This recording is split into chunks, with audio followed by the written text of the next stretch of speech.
Bueno, bienvenidos, bienvenidas, buenas tardes, tardecita de calor, así que agradecemos mucho la presencia en este fin de mes, ya inicio de muchas actividades laborales, a pesar de la situación sanitaria en la que nos encontramos. Así que bueno, bienvenidos, bienvenidas a este lugar. Agradecemos también a la gente de Desper, este bar cultural quilmenio que se viene sosteniendo en la pandemia con estos protocolos y bueno, con esta posibilidad de reunirnos entre pocas personas aquí de manera presencial, pero poder hacer las transmisiones. Estamos saliendo ahora en vivo por Facebook y por Instagram, después allí quedan guardados los materiales. pachecomariano.k es mi Instagram y Pacheco Escritor Cabeza el Facebook. También hemos realizado ya una primera charla con Julián Axat el viernes pasado, poeta platense, activista cultural, abogado, con quien estuvimos conversando un poco en el marco de esto que hemos denominado Libros y Alpargatas, como un ciclo de conversaciones con escritoras y escritores, hemos dicho, de este lado del mundo, ¿no? Un poco la zona sur del conurbano, de Capital, el Gran La Plata. Así que hoy tenemos el gusto de recibir a mi amigo, voy a decir, Emiliano Caricachotoli, que acaba de publicar su novela Fundidor. Aquí la tenemos, su primer trabajo de narrativa, después de un extenso trabajo ensayístico, muy vinculado también al trabajo de investigación sobre el rock en la Argentina y fundamentalmente sobre el papel político, ético y cultural del metal en nuestro país.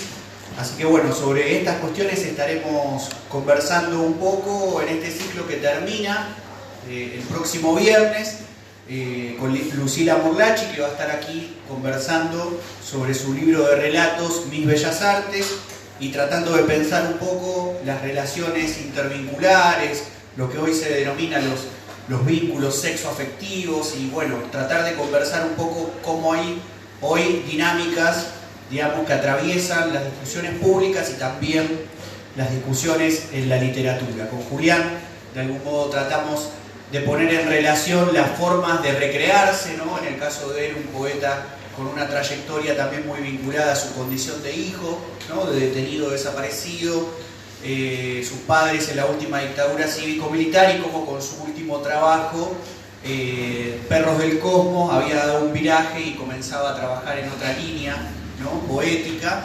Así que bueno, un poco para tratar de ir poniendo en circulación experiencias de escritura, de publicación, de editoriales, de lo que entendemos son compañeros y compañeras de ruta, de estas zonas que transitamos para la vida, para la militancia, y que nos permiten comenzar a pensar críticamente el modo en que habitamos este mundo y desde distintas trincheras peleamos por transformarlo. Así que bueno, listo la presentación, los agradecimientos y todas las formalidades.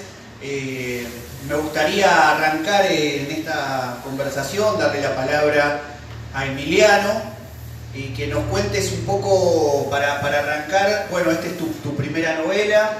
¿Qué implicó para vos meterte con el trabajo de ficción? Si ya venías con cosas que quizás venías ahí amasando pero nunca publicabas, o si es una cuestión más reciente. ¿Y qué pasa ahí en el vínculo entre ensayística y narrativa, ¿no? Como para empezar, digo. Bueno, primero agradecer a Mariano que esta amistad que se cultivó hace muchísimo tiempo, el espacio también, y que se haga algo acá, en este reducto que es mi ciudad, así que para mí es muy importante. O sea, es gravitante presentar la novela acá, si bien se presentó el sábado 13 en Capital Federal, en Escalera Roja. Esta presentación está sobrecargada de lo afectivo, obviamente, y de los recorridos. Recién tomamos la G, el 85 de la G, y veníamos haciendo con mi mujer, con mi compañera, veníamos haciendo un recorrido del paisaje turístico que ya no está. De los que ya no están y de las cosas que ya no están. Así que bueno, es muy caro, así que gracias, Pacheco, por hacer lo posible. Agradecer también a los amigos que están acá presentes, muchos de negro vestidos, y que tienen que ver también con este recorrido que marcaba Mariano y que tiene que ver con lo que uno viene escribiendo hace un tiempo. A mí cuando me dicen la primera novela me rompe un poco las pelotas porque la novela es un soporte de escritura, por cierto, es una manera de registrar el acto de la escritura, pero en realidad en toda la obra ensayística, en toda la obra que uno viene escribiendo, está presente la narrativa y está presente la ficción, digamos, la ficción como recurso. Entonces sí, es una primera novela, digamos, vamos a decirlo de esa manera. Quito Minore, integrante del GIMA, del Grupo de Investigación Interdisciplinaria sobre Heavy Metal Argentino,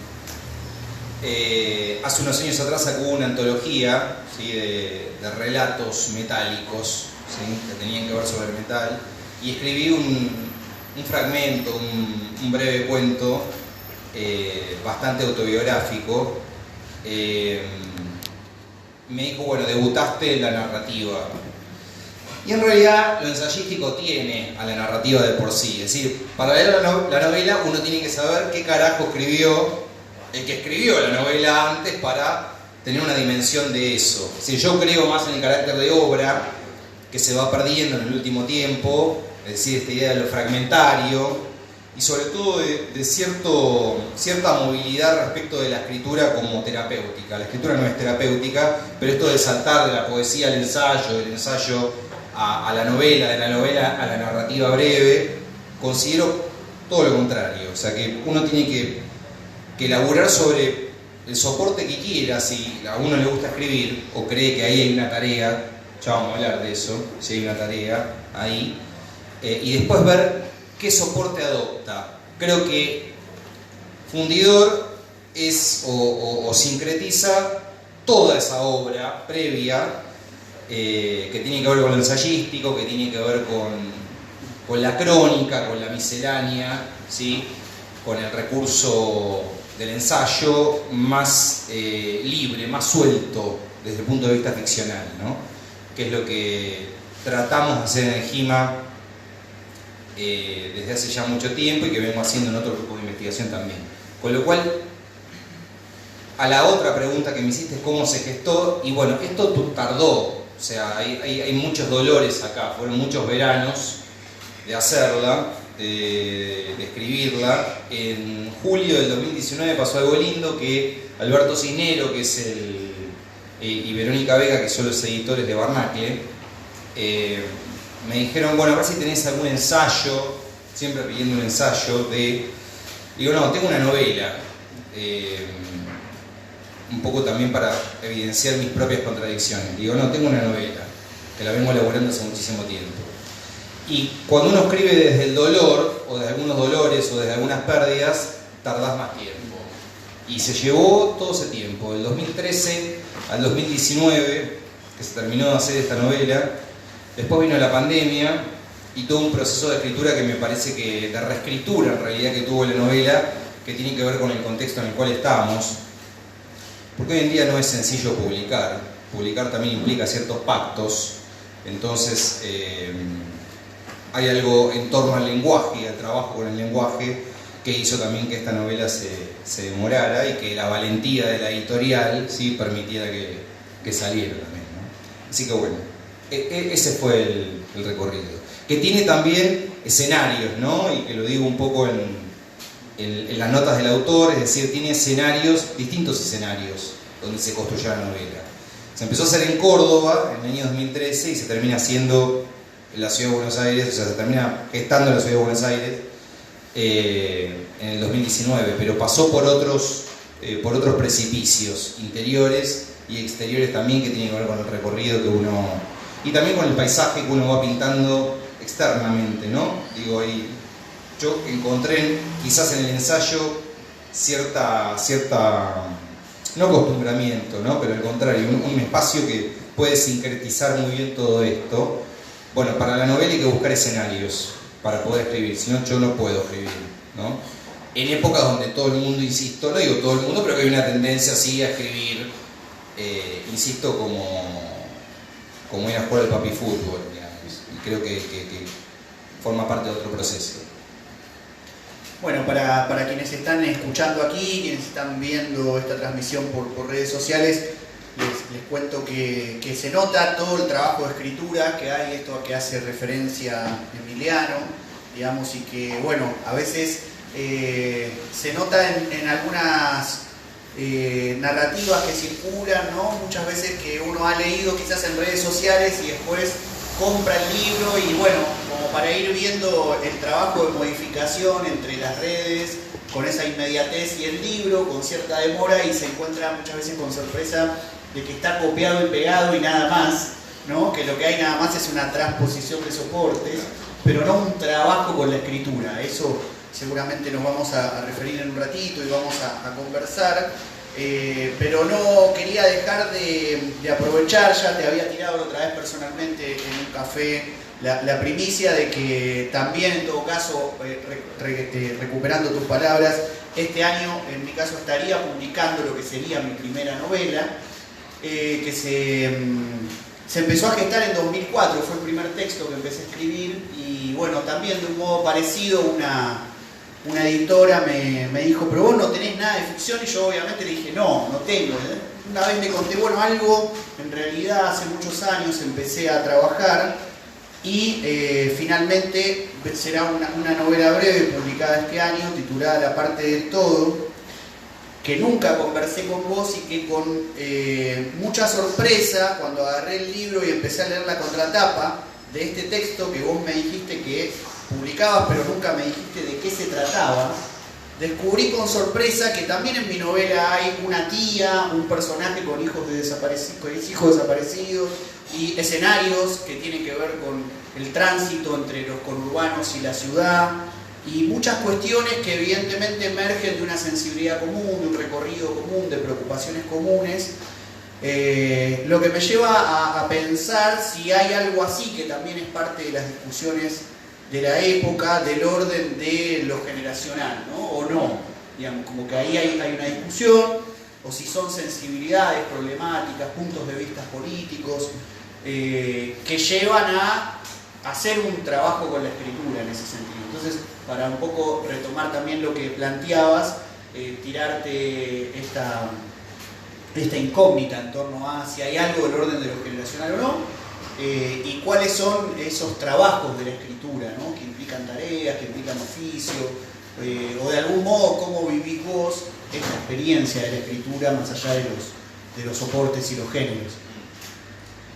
Sí, yo estoy un poco peleado con cómo mi generación mira hacia su pasado, o sea, pretéritamente se mira a sí misma y mira sus errores al mismo tiempo y mira sus éxitos, digamos. Digo, hay una literatura que, sobre todo en los últimos 20 años, y vuelvo al 2001 porque es básicamente donde la novela se va a anclar, que es una fecha importantísima para poder entender lo que nos sucede hoy en día, como generación que llevó adelante ese proceso, es decir, que tuvo que encarar de frente ese proceso, y como generación que tuvo que hacer un balance de ese proceso. Entonces, ahí hay una discusión en torno a lo político y lo literario interesante, ¿sí? Digo, sí, hay un problema generacional, claramente hay un tema generacional, las referencias son muy generacionales en torno a ese periodo que va entre el 2001 y el 2010, y estamos cerca acá de la técnica 5, en Reino de España, acá a la vuelta, que es un colegio muy importante, muy caro para la novela, pero más allá de la novela es muy importante para mí, porque me recuerda a dos momentos para mí gravitantes en mi historia de ese balance del 2001, que es el asesinato de Mariano Ferreira, por un lado, y por el otro lado la muerte de Néstor Kirchner. Digamos, ambas muertes dan vuelta en torno a las tareas que teníamos en ese 2001. Digo, las tareas que teníamos para aquellos que estábamos militando en ese 2001, que estábamos activamente interviniendo en ese 2001. Entonces, cuando digo que estoy un poco enconado con lo generacional, con lo que las compañeras, colegas, los compañeros de mi generación escriben respecto de lo circundante, la literatura argentina tiene un problema con el realismo. Está muy obsesionada con el realismo, eso es número uno. Por eso vos lees un montón de referencias y dices automáticamente, bueno, no puede haber una narrativa argentina sin referencias que tengan que ver con algo de lo vivido, ¿sí? Ahora, ¿desde dónde? Y a mí me pasaba que en la gran mayoría de la literatura mainstream de mi generación siempre se veía el 2001, ¿sí? Y se veía el menemato, ¿sí? Se veía ese periodo de la historia desde algún lugar lejano, así había como un punto de distancia. Yo no lo puedo ver como un punto de distancia. No lo puedo ver no puedo escribir desde ese lugar de la distancia. O sea, hay un distanciamiento respecto como están bebiendo, Yo pensé que era el único, Las ratitas están pero se ve que no. Sí, eso es lo que decís hace 35 años. Digo, para la gente que lo está viendo, acá todo el mundo está bebiendo, con barbijo, ¿no? Que es un fenómeno más todavía extraterrestre. Digo, hay algo en torno al distanciamiento que yo no lo puedo, no puedo distanciarme respecto de lo que viví. No puedo distanciarme desde la relación autor-narrador, es decir, yo le pongo el cuerpo y rehabilito la figura del autor, que para mí es vital la figura del autor, ¿no? Me hacía una entrevista que va a salir en breve Carlos Noro para Artezeta, para el sitio Artezeta, respecto de esto. Quizás la sed de saber si las referencias son reales o no son reales, y me parece que lo importante acá, en ese sentido, es cómo uno puede intervenir respecto a esa referencia. Si la referencia es un dato más, o hago algo con ese detalle que tiene que ver con lo real. Digo, puede ser un detalle porque puede ser un evento histórico. Yo mencioné 2 o 3 en realidad, que va entre el 2001 y el 2010, ¿sí? con 3 eventos muy puntuales, ¿no? Que es la caída de la Rúa por un lado, el fenómeno que se da hasta el 2010 y el 2010 como otro quiebre. Son 2 quiebres muy importantes de la novela. Ahora, si mi generación mira para atrás, tiene que mirar la década del 70 para atrás. Hay un concepto que no es mío, es tuyo, ya que estamos acá hablando, respecto a una lectura crítica que vos haces Desde abajo y a la izquierda, el último libro de ensayo de Pacheco, que es vital para la gente de mi generación, que está acá hoy, respecto de un concepto de Elsa Drukarov en torno a la militancia anclada, el fenómeno de la militancia anclada a la década del 70. O sea, la militancia está atrás. La única militancia posible está atrás. No hay militancia en el presente. La militancia del presente es la cultural, ¿no? Voy a tratar de que puedas volver acá, de no decir cualquier barbaridad, que vos puedas volver acá, ¿no? La cultural, ¿no? La militancia en torno a las redes, en torno a los foros, en torno a la no presencia del cuerpo, digo. Entonces me parece que tenemos que mirar a los 70 para pensar qué quedó de los 70 en el 2001. ¿O qué se reactualizó en el 2001 respecto a los 70?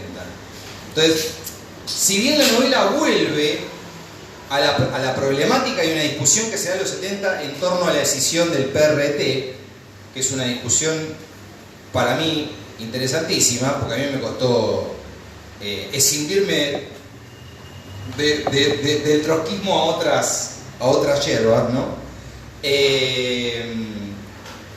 Fue una discusión importantísima para entender cómo se militaba en aquella época y cómo se milita ahora, en ese sentido. Pero el concepto de militancia sigue estando. Lo que me parece en todo caso que hay que quitarle, ¿sí?, cierto esnovismo, ¿sí?, a la militancia, insisto, cierta distancia. La militancia distante es, me parece, que el balance negativo, ¿sí? Estoy spoileando la novela, pero que en la novela se discute, que es en torno a ver los fenómenos desde un piso 12, ¿sí?, muy arriba, ¿sí?, o a desconocerlos, ¿sí? O a compartirlos. Ahora la gente comparte cosas, ¿no? O sea, alguien está muriendo, alguien lo comparte y se indigna. Entonces ahí hay un fenómeno que hay que pensarlo. Quizás también yo estoy viejo, que es otra posibilidad, y no entiendo parte de lo que está pasando. Y eso tiene que ver también con la segunda pregunta o el segundo tópico que tiraste, que es el proceso de escritura, que es combatir los propios demonios, ¿no? O sea, la escritura tiene que ser no un espacio catártico, porque los espacios catárticos son otros. Para eso hay que hacer terapia, ¿sí? Hay una disciplina muy concreta que es el psicoanálisis, digamos, pero en la escritura tiene que haber un ejercicio ético que vaya más allá, ¿sí? Y me parece que en el último tiempo mi generación está tomando la escritura como un fenómeno catártico, ¿sí? No como un fenómeno de intervención política. Me parece que tiene que haber, con esto no estoy diciendo subordinemos la literatura, ¿sí? O el arte a la estructura, a la vida cotidiana, a las formas de vida cotidiana, pero sí pensar las formas de vida para ver cómo la literatura interviene en esa forma de vida. Y quizás me cansé, y esto también lo dije, perdón, para quien lo está mirando en la presentación del libro, de las escenas de Bidet y las escenas de Mañana, ¿no? La Mañana en Palermo. Me cansé un poco de leer eso y creo, insisto, que hay otra literatura, ¿sí? que está un poco más cerca de lo que uno considera digno en las formas de vida, en el comportamiento de vida, y que está más cerca también de la forma de vida de uno, ¿no? En ese sentido. Entonces, bueno, me parece que eso se va impregnando, o sea, ¿sí? La obra se va impregnando de trabajo, se va impregnando de militancia, y también se va impregnando del título de la obra, que no es un talle menor, se llama Fundidor, que tiene mucho que ver justamente con el ambiente de la militancia, que es estar fundido, ¿sí? Y tiene mucho que ver con otro argumento que tiene la obra, que es un argumento místico, que lamentablemente no se lee en la obra. Generalmente siempre cuando se lee se banaliza, pero hay un argumento místico muy importante en la obra, muy vital, porque, insisto, quizás estoy grande, entonces la obra no solamente piensa en lo colectivo, sino que piensa en lo individual también. O sea, hay un desarrollo individual desde el individuo en la obra que me parece vital y que tiene que ver con lecturas que fui teniendo en los últimos 5, 6, 7 años, experiencia de vida que fui teniendo también, que me llevaron a mí a pensar lo colectivo desde otro lugar, ¿no? Lo colectivo fuera de lo partidario, ¿sí? Que tiene que ver con cómo uno va creciendo y haciendo balance de esas experiencias. Creo que es eso. Bueno, les contamos a quienes están presentes aquí y están mirando esta segunda charla del ciclo Libros y Alpargatas, conversaciones con escritoras de este lado del mundo, que en fundido, decías, palabras trotskistas si las hay, de tradiciones trotskistas, por lo menos argentinas, en fundidor puede leerse lo siguiente en la contratapa, y lo comparto como para que también esta actividad sea un convite a comprar el libro, a recomendar el libro, a leerlo, y a que circulen las producciones de editoriales como Barnacle. La contratapa dice: Emiliano Scaricacciotoli se refiere al mal, lo cual implica para la historia que propone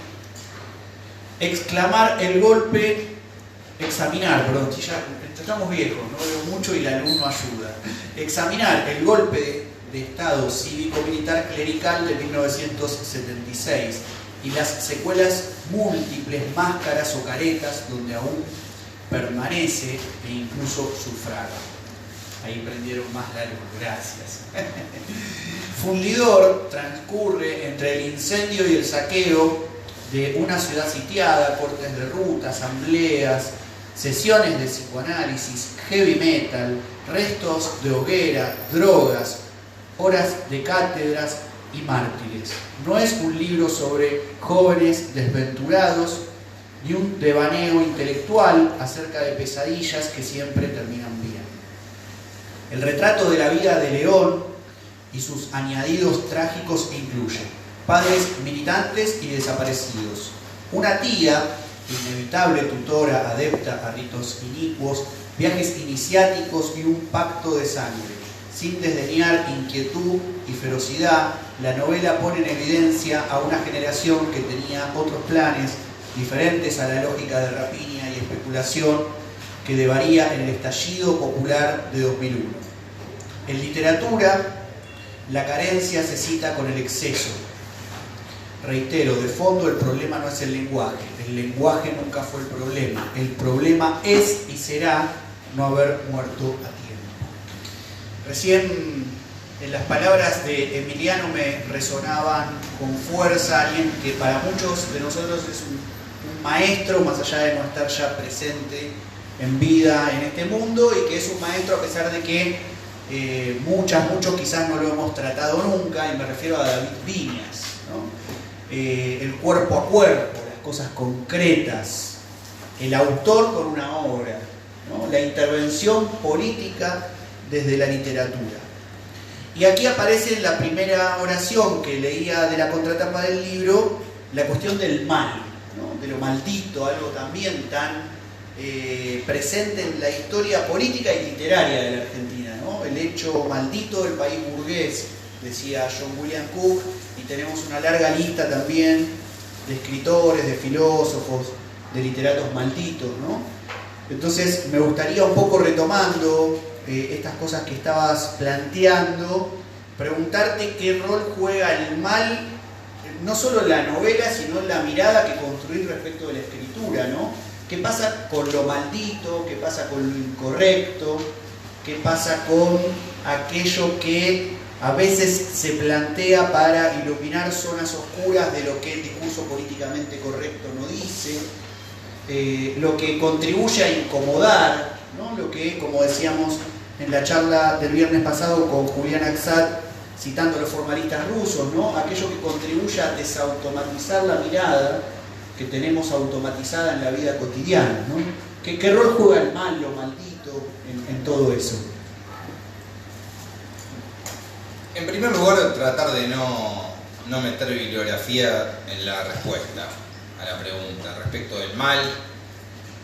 Yo lo quiero vincular un poco con la violencia, que es muy necesaria en la literatura y en la vida, digamos. En la vida, respecto de la vida de mierda que vivimos, la violencia es muy necesaria. La ética de la violencia es muy necesaria. Es decir, apropiarnos de la violencia que habitualmente las formas jurídicas asignan al Estado, ¿no? En primer lugar. Con lo cual el arte puede ser una forma de rehabilitar esa violencia y de rehabilitar ese mal. Pero también, como vos decís, lo maldito desde el lugar de la incorrección. No sé, entiendo lo de la incorrección. Lo que pasa es que cuando uno piensa en la incorrección y piensa la historia de la literatura, o sea, la historia en la cual el mal se inscribe en la literatura, se inscribe desde un lugar de lo no dicho, de lo que no puede decirse. Entonces, la novela trabaja el mal como la herramienta para poder derribar las iglesias. Pero no solamente o sea, todos los templos, ¿sí? O sea, no solamente esas iglesias, sino las nuevas iglesias. Es decir, las nuevas construcciones o constructos morales que se van construyendo respecto de lo que se puede decir y de lo que no se puede decir en una determinada época. Eso ya de por sí, o sea, es una forma de ejercicio ético de la violencia. O sea, aquello que no se puede decir, es decir, en la novela no hay justicia poética. Justicia poética es decir, no triunfa, no se derriba el patriarcado, ¿sí? Eso pasa solamente en las conferencias de prensa de algunos dirigentes de nuestro país, digamos, pero en la novela no sucede eso, ¿sí? Número uno, ni se construye un personaje que intente hacer eso, porque no, ¿sí? Podría. Quizás un pibe de 23, 24 años, digamos, pueda construir eso. En esta novela no está eso. Por el contrario, digamos, está toda la fosilización de una época, de una generación, sí cuestionada, con las contradicciones, problematizada. El mal en todo caso está ahí, digamos, puesto en aquel que se propone asumirse sus contradicciones, no negarlas, ¿no? A veces veo a boludos de mi generación con el pañuelo verde, a ver si pueden lavar un poco algo del pasado, y quizás ese hecho, digamos, que lo vemos por la calle, que me da cierto grado de repugnancia, también me lleva a pensar por qué o cómo la literatura puede aportar un poco a eso, ¿sí? Lo entiendo de un alumno o alumna de 16, 17, pero en un pelotudo de 38 que se acerca a una movilización, ¿no? Para ver de qué manera puede legitimar la identidad. Entonces, me parece muy vital asumir esas contradicciones del lugar de lo maldito, que es justamente del lugar de que no voy a decir lo que tenés ganas de que efectivamente suceda, ¿sí? Es decir, no hay justicia poética dentro del relato. El relato va más allá de lo justo. No hay justicia dentro del relato, ¿sí? En ningún evento, aún referencial del relato, hay justicia, ¿sí? Será por eso que ahí está la tarea militante. No está en la literatura, está por fuera de la literatura. El que la busca ahí y se conforma con eso, bueno, ahí vuelvo sobre el principio, ¿no? Respecto de mirarlo a distancia. Digamos, si yo lo miro a distancia, lo que construyo es un universo totalmente delineado del arte respecto de lo que está sucediendo en su plano material. Eso me parece que es lo que hay que volver a reunificar, a reunir, ¿sí? A religar, que es la relación entre el arte y las condiciones materiales en las cuales vivimos. En ese sentido, me parece que la literatura que apela al mal, insisto, apela a aquello que uno cree ya superado socialmente.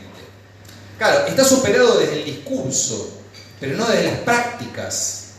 Entonces, no vengo con esta novela a poner tampoco un manto de piedad respecto a aquellos que murieron y que dejaron su vida en las calles el 19 y 20 de diciembre, bajo ningún punto de vista.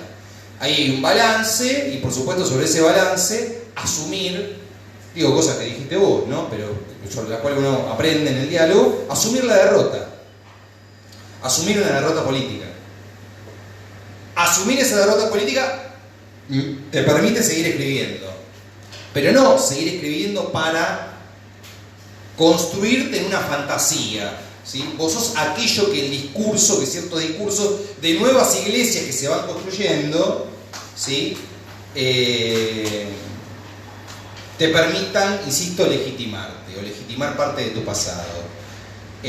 Por eso me gusta esta idea de Pato Larralde, que es el cantante de Los Antiguos, una banda de heavy metal en la Argentina, del inventor del mal. Me parece interesante esa idea, porque es aquel que cualquier paso que dé, ¿sí? Siempre no va a estar a la izquierda de su generación, porque eso pretende ser vanguardia y es un infantilismo. Pero cualquier paso que dé siempre va a ir más allá de la esperanza de su generación, ¿sí? No por el hecho de joder la esperanza de su generación, sino por el hecho de observar críticamente si es que su generación está superándose o en realidad lo que está haciendo es metiendo debajo de la alfombra, ¿sí? Aquellos muertos, ¿sí? El polvo, la sangre de los muertos que tenemos atrás. Yo creo que todo tiene que estar, la discusión que se da en función de esa imagen interesantísima de Néstor Kirchner en la ESMA, bajando el cuadro de Videla, digamos. Esa imagen es muy interesante, ¿no? Porque si no nos peleamos un rato también no sirve, digamos. Es muy interesante, pero es una imagen. Es decir, las formas represivas, ¿sí? Socialmente hablando, no continúan solamente sobre un aparato que siempre tiene la potestad de la represión. Las formas represivas actúan aún sobre las nuevas iglesias que se construyen, que supuestamente vienen a liberarnos de las anteriores, pero construyen nuevas formas de vida, ¿sí? Que coaccionan o reprimen algo que va más allá de lo que está bien y de lo que está mal. Y acá tiene que ver mucho que, al menos en mi escritura, las lecturas de Nietzsche, ¿no? Respecto de ir más allá, en sentido extramoral, ¿sí? Ir más allá de lo correcto, ir más allá de lo correcto para una generación. ¿Qué sería lo correcto para esta generación? ¿O qué sería lo correcto para alguien de nuestra generación, en ese sentido, en términos literarios. Y considero que hay un montón de compañeros de ruta. Pienso en la escritura que no son conocidos, ¿no? Ni conocidas. Bueno, pienso en Selva Almada, que forma parte del mainstream, pero pienso en otra escritura ahí. Pienso en Mario Castells, nombré antes a Quito Minore, pienso en Quique Ferrari, ¿sí? O sea, hay otra escritura generacional que intenta dar un salto cualitativo respecto de esta idea de conformar a mi generación o conformar a mi presente continuo. Entonces, en el no conformar generan mal, ¿sí? Puede ser una vibración baja infantil, anarca, ¿sí? Que para mí es la vibración más baja de todas las que puede llegar a haber, ¿sí? Que es tirar la piedra por tirarla, pero hoy en día la verdad que hasta ese gesto ya de por sí amerita toda mi atención, ¿sí? O puede tener una vibración un poco más alta, que es discutir la formación inclusiva de mi presente y por qué en mi literatura o en lo que yo escribo, ¿sí? Mi presente me demanda corrección, lo que vos llamás corrección. Corrección no es otra cosa más que una forma de disciplinamiento. Y cualquier forma de disciplinamiento, al menos para mí, es una mierda. Mires de donde la mires, digamos. Es totalmente nociva. Para el arte, como es totalmente nociva, para las formas de militancia, para la forma de vida, para las formas de relacionarse, para las formas de vincularse, que seguramente hablarán de esto en el próximo encuentro, en el tercer encuentro, que tiene que ver con las formas en torno a lo sentimental, ¿no? Entonces, me parece que el mal radica ahí. Con lo cual esas palabras que leíste, que son de Alberto Cisneros, no son mías, están en la contratapa, buscan un anclaje respecto de funcionar un poco del otro lado, funcionar del lado del mal, a ver qué pasa, a ver qué sucede, ¿no? Quizás ahí hay algo que sea lúcido. Respecto de lo que decías y también por, bueno, algunas referencias como la de Nietzsche, ¿no? Y esta idea también, ¿no? De ir más allá del bien y del mal. Y antes hablabas de lo colectivo, no reducido a la forma partido o conocido, y lo individual, quizás podríamos agregarle no reducido al modo liberal de entender lo individual. Digo, quizás hay algo ahí del orden ya no generacional, sino de lo intergeneracional, ¿no? Y aquello que, para corrernos un poco de la escuela trotskista, pero sin irnos del marxismo, podríamos decir, citando a Mao Zedong, ¿no? El problema de la unilateralidad, ¿no? Y cómo reponer cierta perspectiva de integralidad. Entonces quizás uno puede pensar que gran parte de los problemas que tenemos en la época tienen que ver con esa mirada unilateral. Pienso en cosas que mencionaste, pero que tienen que ver con discusiones cotidianas respecto a el uso de las redes sociales, el protagonismo de las juventudes, ¿no? O de las mujeres o de las disidencias, cómo de algún modo contribuir a poder trabajar una mirada que no unilateralice las intervenciones, ¿no? Lo mismo la política y el arte, como que si no siempre entramos en una especie de dicotomización en la cual tenemos que elegir por uno de los aspectos, ¿no? Entonces, pensar la transformación social, pensar las formas de intervención desde el arte que contribuyan a la desobediencia, al inconformismo, la insubordinación, también de algún modo tiene que ver, me parece, con volver a reponer una mirada de integralidad, ¿no? Que pueda entender los momentos de construcción de las mujeres, de las disidencias, de las juventudes, pero también de la lucha de clases, del movimiento obrero sindicalizado más tradicional, de las y los últimos de la fila, de el momento de construcción de un discurso y el momento de construcción de una política del cuerpo. Entonces, como me parece que ahí hay algo que ya no es del orden de lo generacional, sino de lo intergeneracional, ¿no? En algo que también me parece que es de algún modo una hegemonía de la época, así como las redes, el juvenilismo, ¿no? Como este eterno juvenilismo, además que ya se extiende para adelante y para atrás, ¿no? Se es joven mucho más tempranamente de lo que antes se era y se permanece siendo joven mucho tiempo más del que se acostumbraba en otros tiempos, ¿no? Entonces me parece que quizás ahí hay algo para poder pensar como trabajo de escritura, volviendo un poco también a tu idea de no escindir los géneros, ¿no? Y de no escindir el momento de la escritura del momento del resto de experiencias de la vida, incluidas también las de la militancia, ¿no? Cómo ahí construir una mirada militante también del arte, que no sea quizás reducción a la propaganda, pero sí entender que hay una política del arte, de la escritura, ¿no? Y en ese sentido, quizás ahí el mal, la tradición del mal, ¿no? La tradición en un momento de nuevo de juvenilismo, instantaneidad de las redes sociales, donde aparece como mala palabra, ¿no? Como lo asociado a lo conservador, igual lo que está mal. Entonces lo que está bien es siempre lo nuevo, lo actual, ¿no? Lo que sucede en un instante y no está atado a una historia.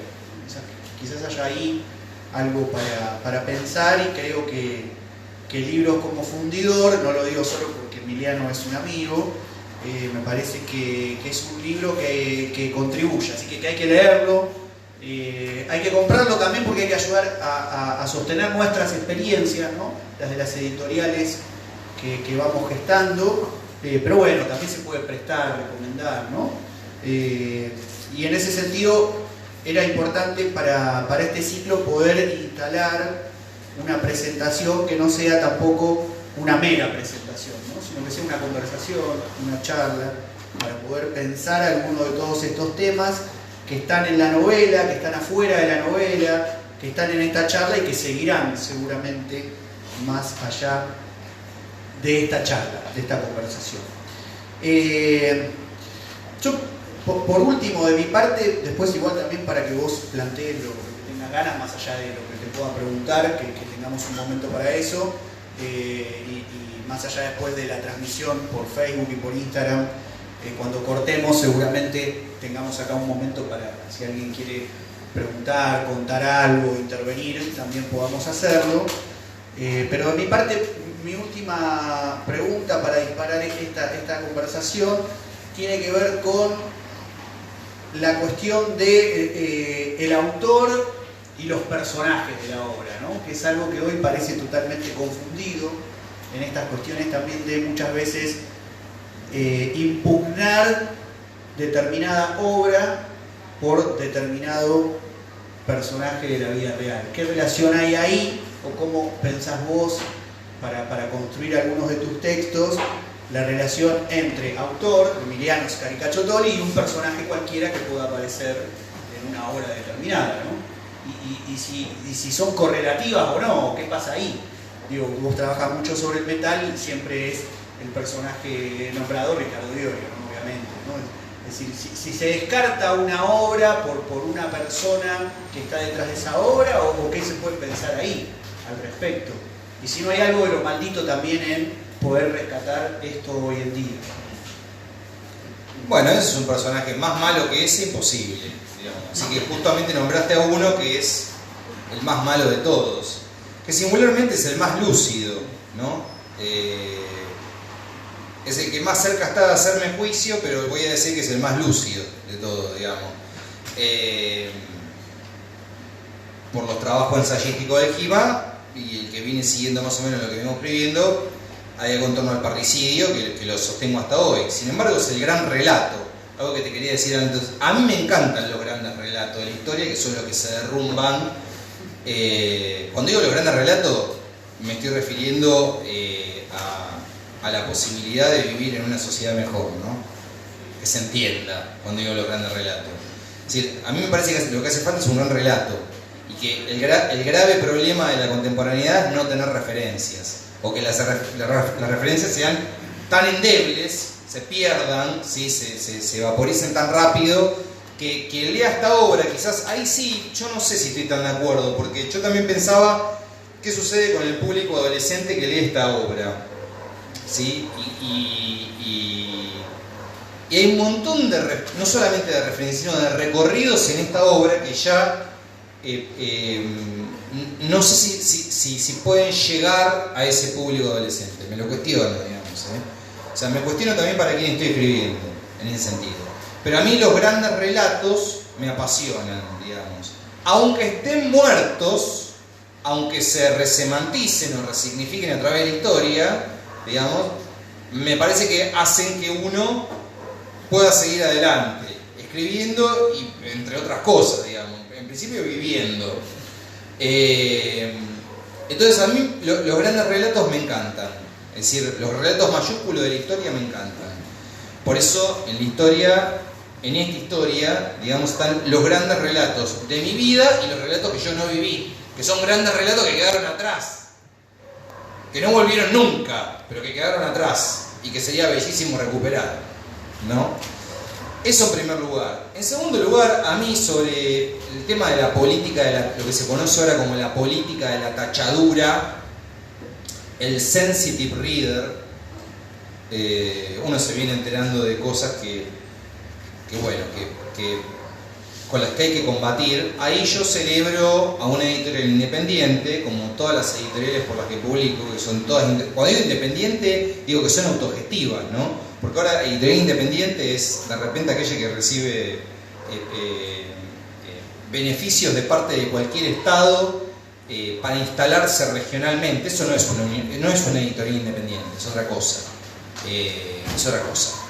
Porque eso lo podemos discutir, pero es otra cosa. Independiente digo autogestiva, totalmente autogestiva. Entonces hay que comprar fundidor, ¿sí? No nada de prestarlo. ¿Cómo prestarlo?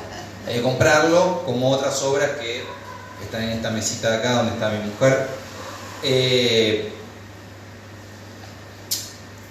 Digo la política de la tachadura por aquello que no está bien visto. Cuando estábamos, volvemos sobre el tema, quizás porque es el tema que hace que esta obra pueda marcar otro rumbo respecto de lo que se está escribiendo en tanto realismo en la literatura argentina.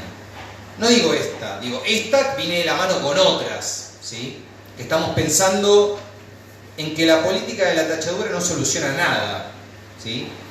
Cuando discutíamos con el editor la cantidad de veces que aparecía en la obra un lexema, una palabra particularmente, que no la voy a repetir porque aparece tantas veces que es al pedo que yo la repita ahora, digamos, y pensábamos esto de, uy, vamos a tener un quilombo bárbaro, ¿sí?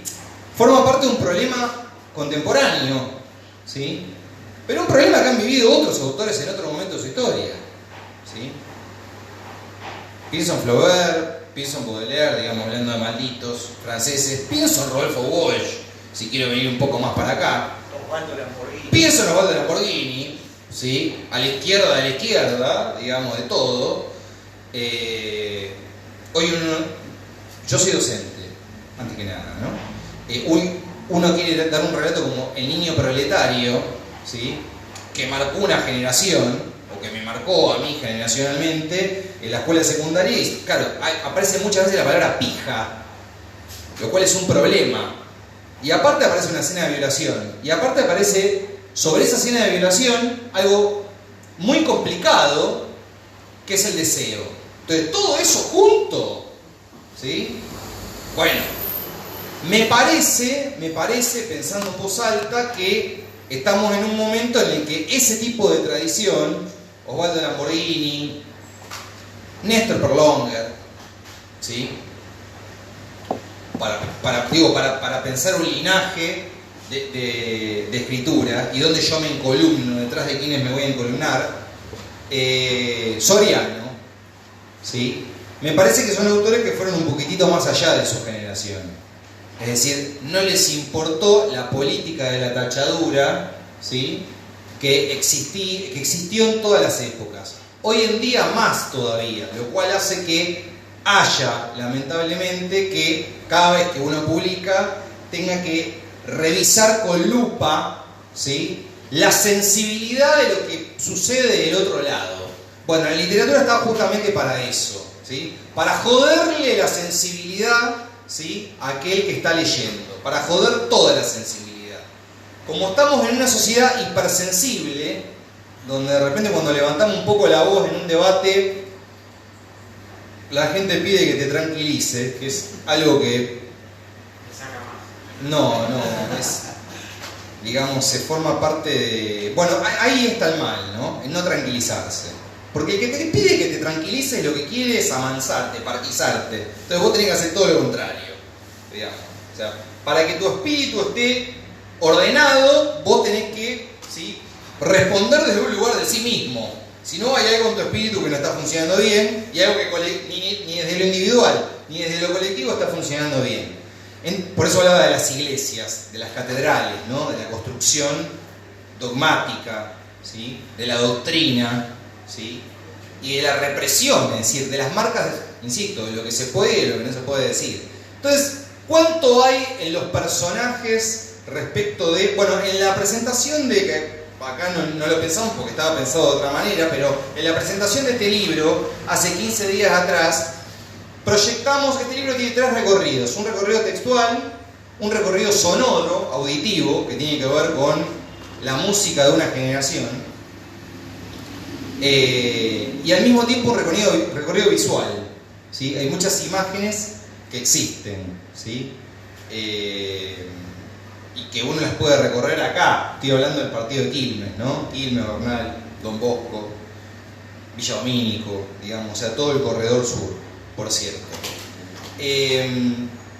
Acá sería imposible, digamos, hacerlo ahora, y no sé de qué serviría, pero sí lo que puedo decir es que los personajes son los personajes que transitaron, ¿sí? Hay una remisería, veníamos en el colectivo que sigue estando en pie, que se llama Family, que está en la esquina de Videla y Irigoyen. Está vacío. Claro. Y otras tantas cosas más. Bueno, esa remisería que a mí me llevaba le hablo a ustedes dos, que a mí me llevaba de Quilmes a Domínico, que salía 2 pesos, ¿sí?, que siga estando esa remisería ahí implica muchas cosas, porque es el cimiento de aquello que arqueológicamente fue de una generación. Entonces, borrar a una generación así, o borrar el gran relato así nomás, porque es fácil y porque es sencillo, ¿sí?, no es aprender respecto de la propia experiencia histórica. Muy por el contrario. Por eso, la novela tampoco es una novela histórica, ni una novela que reivindica la lucha del foquismo en la década del 70. Es una pelotudez, digamos. O sea, formó parte de un momento bellísimo para leerlo. Digamos, uno puede discutir con autores como Rollo Díez, Mati y adelante, uno puede discutir con un montón de compañeros y compañeras que han trabajado puntualmente sobre la lucha armada. A mí no me interesa trabajar sobre la lucha armada, ¿sí? Más sí lo que me interesa es pensar cuál es el gran relato que está de fondo funcionando. Y me parece que ahí es donde hay ganancia. Cuando vos pensás críticamente en el relato que hay de fondo. Recién hablabas de lo que vos caracterizás en este presente continuo como uno de los grandes movimientos, uno de los grandes relatos sobre los cuales hay que construir y trabajar mancomunadamente, que tiene que ver con el feminismo, la disidencia y las nuevas masculinidades. Bueno, ese gran relato se tiene que construir como gran relato, como decía otro amigo tuyo, Guattari, ¿sí?, siempre cuestionando, ¿sí?, la fosilización del gran relato. Así, cuando el gran relato pasa a ponerle una cruz, ¿sí?, en la puerta de su entrada, ya le puso la cruz, ahí lo que está haciendo automáticamente es cristalizando el gran relato para que nada avance. Entonces ahí no está avanzando algo, la historia se está deteniendo. Avanza en sus contradicciones. Cuando se detiene, no hace otra cosa más que formar parte de la policía de la moral. Esto sí, esto no, esto se lee, esto no se lee, esto o sea, nos ponemos, ¿sí?, en el comisionado, ¿sí?, en la clerecía, ¿no?, que te manda. Entonces me parece que cualquier movimiento histórico y de nuestro presente que forme parte de un gran relato, que esté construyendo un gran relato, tiene que mirar su mierda, sus miserias. La mierda está muy presente en este relato. La mierda en el sentido de lo que es muy tuyo. Es porque eso es muy tuyo. Es decir, las vísceras, las tripas, ¿sí? Fue una lectura que hizo Florencia Piedrabuena para la presentación de este libro que me pareció muy interesante, que es lo que está adentro que insisto, volviendo a una pregunta anterior que vos me hiciste, lo que hay que esconder. Bueno, acá no se esconde nada, acá todo está en evidencia, ¿sí? Y esa evidencia molesta. ¿Por qué molesta? Porque no hay justicia poética sobre la evidencia. El único momento que va a haber justicia poética sobre la evidencia es cuando las condiciones materiales de existencia, ¿sí?, hagan que puedan cambiar nuestra forma de vida. Y no está la literatura, ¿sí? La literatura, en todo caso, la literatura, cuando digo la literatura estoy hablando del ensayo también, estoy hablando de la crónica. Lo que va a hacer es acompañar ese movimiento, acompañarlo éticamente, ¿sí? Y cuando digo acompañarlo éticamente es incentivar, promover, sin ser propaganda, promover a que nuestra escritura deje de estar distanciada respecto de lo que está sucediendo afuera, ¿sí? Y empiece a pensarse más como partícipe de lo que está sucediendo, de lo que está pasando, ¿no? Entonces, la correlación autor-narrador, sí, soy todo eso que vos querés que yo sea, que me parece la mejor respuesta posible. Todo lo que vos querés que sea, soy todo eso. Y si para vos todo lo que está ahí es todo lo que yo soy, me parece maravilloso. Porque entonces generé algo, ¿sí? Que es algo que va más allá de la empatía, y que tiene que ver con la rabia, con la bronca, no sucede nada lindo. Creo que el que me conoce, cuento pocas cosas lindas, digamos.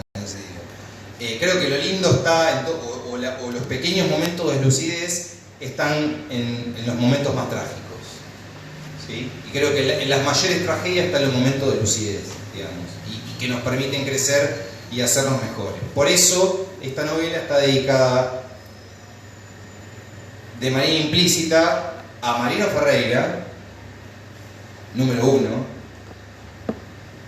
a los compañeros y compañeras que dejaron su vida en el 2001 en las calles, la más linda de las militancias, ¿sí?, la más fuerte de las militancias, ¿sí?, y a los compañeros y compañeras que en otras formas de militancia, ¿sí?, dejaron su vida también en la década del 70. Son 3 momentos que para mí son vitales, y yo recupero sus contradicciones para intervenir en sus contradicciones y para que eso nos lleve a elevar también el nivel de discusión y de debate. Bueno, Emiliano, muchas gracias. Solo para finalizar y retomar lo que planteabas y lo que estuvimos conversando, recuperar esa gran frase con la que Nietzsche tituló uno de sus libros y que es el ocaso de los ídolos, ¿no? Y por si hiciera falta aclarar, en su autobiografía Ecce Homo, Nietzsche dice ocaso de los ídolos, es decir, de los ideales, ¿no? Tirar abajo todos los grandes ideales, es decir, reivindicación de una mirada materialista de la vida, ¿no? Entonces, ya no de nuestra generación, sino quizás de algunas de las que nos antecedieron, pero que podemos recuperar como legado, está el trabajo sobre la autorreflexión, ¿no?, de la propia práctica, incluso la práctica de la escritura, de la publicación, del trabajo con las ideas y con los discursos. Así que bueno, para finalizar esta transmisión en vivo, recordarles que estamos en el ciclo Libros y Alpargatas, conversaciones con escritoras y escritoras de este lado del mundo sobre literatura, hoy con Emiliano Scaricachotoli, que trajo aquí su novela Fundidor, y que seguimos y cerramos este ciclo el viernes que viene, también a las 18 horas de manera presencial aquí en el bar Despertándonos de Quilmes, y haremos desde las 18:30 la transmisión en vivo por las redes sociales para que puedan seguir también desde los lugares en los que se encuentren. Bueno, gracias a Sofía Álvarez, aquí compañera del Instituto Generosa Fratasi, que hoy ha estado trabajando con la transmisión en vivo, y a Laura Fantela, también del Instituto Generosa Fratasi, que ha contribuido con la elaboración de los materiales de difusión. Así que bueno, por ahora entonces terminamos este momento de transmisión web. Y bueno, gracias a ustedes también por venir.